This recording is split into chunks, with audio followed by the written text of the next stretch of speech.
మామూలుగా క్యారెక్టర్ ఆర్టిస్టులు కానీ వీళ్ళకి మూవీ హిట్ ఫ్లాప్ మీద వాళ్ళు కాన్సన్ట్రేట్ చేస్తారా?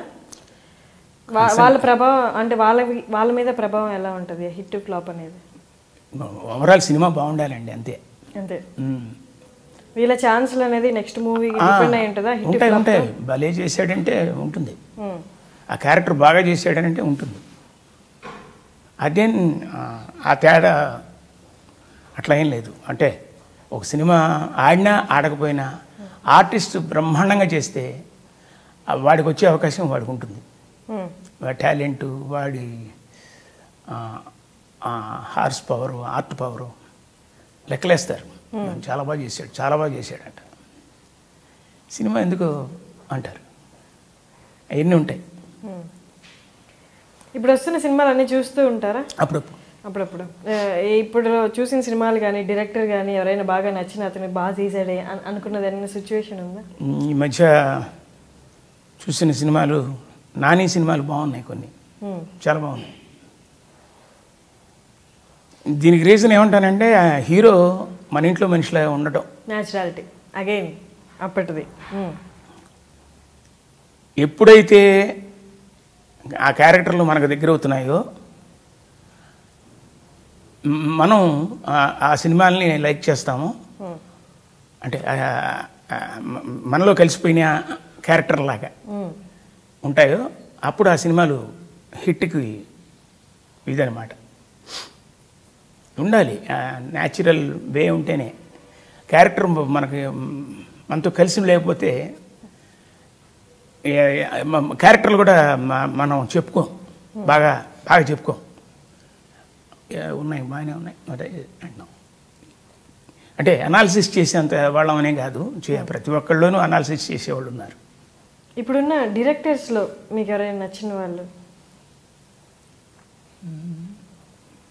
ఒక్కొక్క డైరెక్టర్ ఒక్కొక్క సినిమా బాగా చేస్తున్నారు. ఇంద్రగంటి మోహన్ కృష్ణ ఉన్నారండి కొంతమంది. ఆ అబ్బాయి చేశాడు, చాలా బాగా చేశాడు. క్షణం అనే సినిమా. శేషు, అడవి శేషు మంచి డైరెక్టర్. ఇక్కడ ఈ ఫీల్డ్లో సక్సెస్ అనేది దేంతో కొలుస్తారు? మేబీ వాళ్ళకి వచ్చే ఛాన్సులతో అంటారా, లేకపోతే వాళ్ళు ఎంత సంపాదించుకున్నారు, ఇక్కడ ఉండి ఎన్నేళ్ళు ఈ ఫీల్డ్లో ఉన్నారు దాంతో అంటారా? మీ జర్నీలు పట్టి చెప్పండి. ఇక్కడ సక్సెస్ అంటే ఏంటి? ఇక్కడ సక్సెస్ అంటే పర్ఫార్మెన్స్ అనండి. పర్ఫార్మెన్స్ బాగుంటే సక్సెస్ రేటు అలా వెళ్తుంటుంది. డబ్బు సంపాదించడం అందరూ సంపాదిస్తారు, ప్రతి రంగంలోనూ సంపాదిస్తారు. కొంతమంది పేరే రాదు, వాళ్ళు సంపాదించే స్థాయిలో సంపాదిస్తారు. అట్లా బేరీజ్ వేయకూడదు. నేనేమనుకుంటున్నానంటే పర్ఫార్మెన్స్, అది కెమెరా డీలింగా, యాక్టింగా, మ్యూజిక్గా, డైరెక్షన్, ఏదైనా తీసుకోండి, వాళ్ళ టాలెంటే వాళ్ళని నిలబెడుతుంది. మీకు అప్పట్లో ఉన్న ఇప్పుడు కాంపిటీషన్ ఎక్కువ పెరిగింది అంటారా అప్పట్లో పోల్చుకుంటే? మీ ఆర్టిస్ట్ పెరిగారు, దానివల్ల ప్రెషర్ ఏమైనా ఉంటుందా? నెక్స్ట్ ఛాన్సెస్ రావేమో అని, లేకపోతే కాంటాక్ట్స్ లో ఉండాలి అనుకోవడం కానీ, పర్ఫార్మెన్స్ మీద తగ్గిపోవడం కానీ, దీని మీద ప్రాక్టీస్ అనేది? పర్ఫార్మెన్స్ తగ్గిపోవడం అనేది వాళ్ళ మనస్తత్వాన్ని బట్టి ఉంటుంది. అంటే మీరు అన్నట్టు ఎక్కువ అవకాశాలను మిస్ అవుతున్నప్పుడు మీరన్నా మనం మంచి ఆర్టిస్ట్ కావేమో,